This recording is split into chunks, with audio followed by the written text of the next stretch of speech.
How do you create psychological safety as a coach? Hi, I'm Ruth and I'm passionate about helping people live the life that they want to live on their terms. I talk about coaching, positive psychology, neuroscience, and business growth.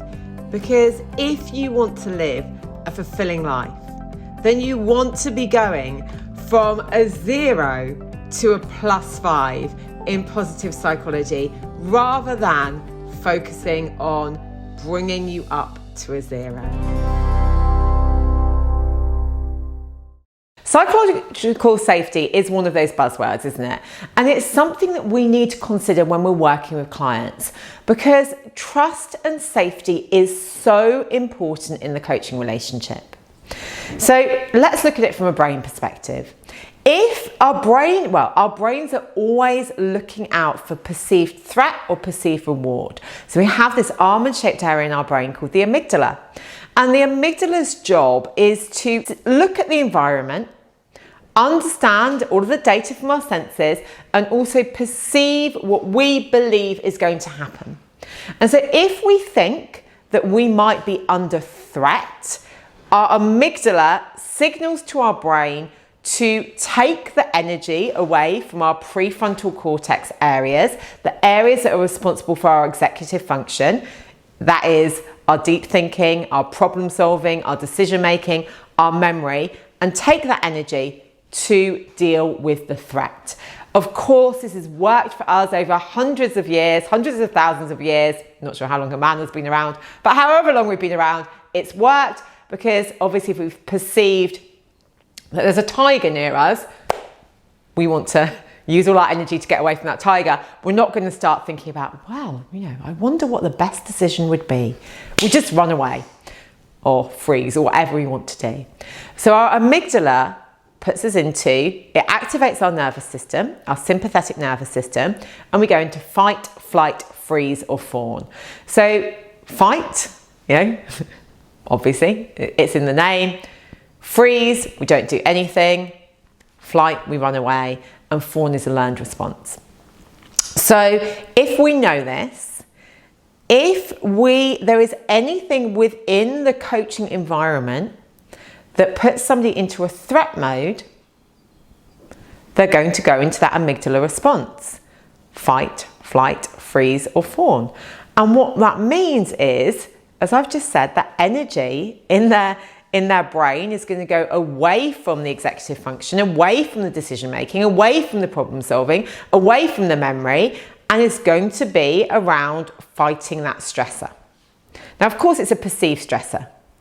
But what that means is, if we do not create an environment that is high on psychological safety, that reduces the threats or the perceived threats for our client, then we're not able to support them as effectively. Equally, if our client is in a highly stressful environment, which might be a work environment or a home environment or both, that can also put them into that threat response. So we need to think about the environment, but we also need to be really clear on what we do, how we're setting up the coaching relationship. And this is why contracting is super important. So when we're talking about contracting, we're talking about, first of all, having an actual written contract with our client, telling them what we're going to deliver, and then contracting with them. So saying to them, letting them know this is what to expect. So when you come into a coaching session, what my expectation is that you've come with something that you want to focus on. We're going to be focused on you.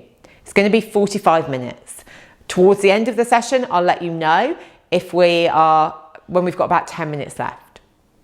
I will ask you questions. I might bring in models and different ways of looking at things. I will also always ask your permission. This session is confidential. And making sure that people know that whatever happens in the session is between you and them. It's not that you're ever going to go outside. There are a couple of stipulations, but you'd let them know that at the beginning session. So being really clear on the contracting. At actually being really clear about your role and what you do, your qualifications, your training, your accreditation, making sure that you've got insurance. All of those things help with psychological safety.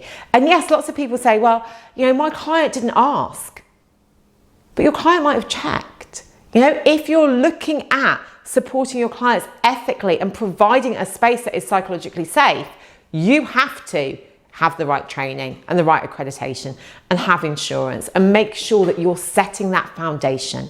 They know what to expect. They've got certainty about what to expect. And they also trust that it's going to be confidential.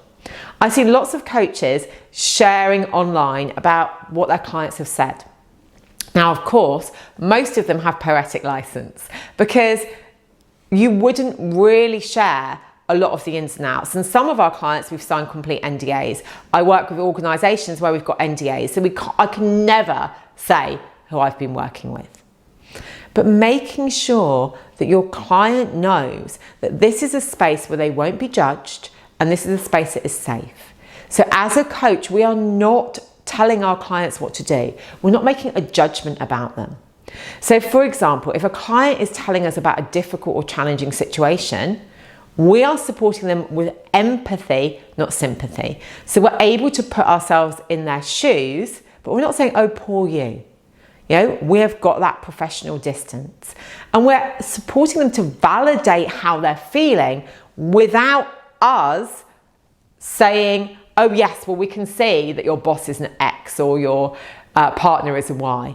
We can validate in a compassionate way. We can reflect back, this sounds like it's really challenging for you. When people are upset, we can hold those feelings. But we need to, as coaches, really make sure that we provide that framework, that our clients know what to expect.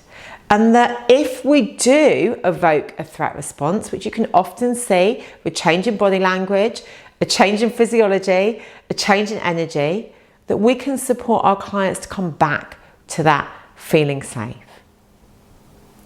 So really, this is about being professional. It's about making sure that everything is contained within the session. It's about making sure that our clients know that we're engaged with them. And when I mentor, I sometimes say, look, I might be writing a few things down to help my memory. So if you see me looking down, that's what I'm doing. If I didn't say that to a client and they saw me looking down, they might think I'm doing something else. Equally, when I think, I look different ways. So I say to clients, sometimes when I'm thinking, I might be looking up here. So if you know that, then that, again, your client is like understanding and not making a meaning behind that. And another thing that I like to do is I like to say to clients, at the end of the session, or when we've explored their learning, what worked really well for you today, and what else do you need from me? And really having that open dialogue where they know it's absolutely okay for them to go, really, I wasn't sure about that, or this was great, or can we do this? So it's always about being client focused, but also about being truly non-judgmental and compassionate with our clients. Our job is not to judge our clients. Our job is not to judge what they're saying. Our job is to support our clients to really unravel what they're doing, and therefore for them to take action. Our job is to be a thinking partner. It's not to be a judging partner. So always put in the groundwork and support your clients to ensure that they feel safe in the relationship. Thank you so much for watching. If you've enjoyed this video, I'd like you to like and subscribe. And remember to keep abreast of all of our new videos. Just ring that bell and you'll be notified when any new ones come out. And we'd love to hear feedback from you. So if you'd like to post beneath your biggest takeaway, and equally anything that you'd like to hear me talk about, we're always open to feedback.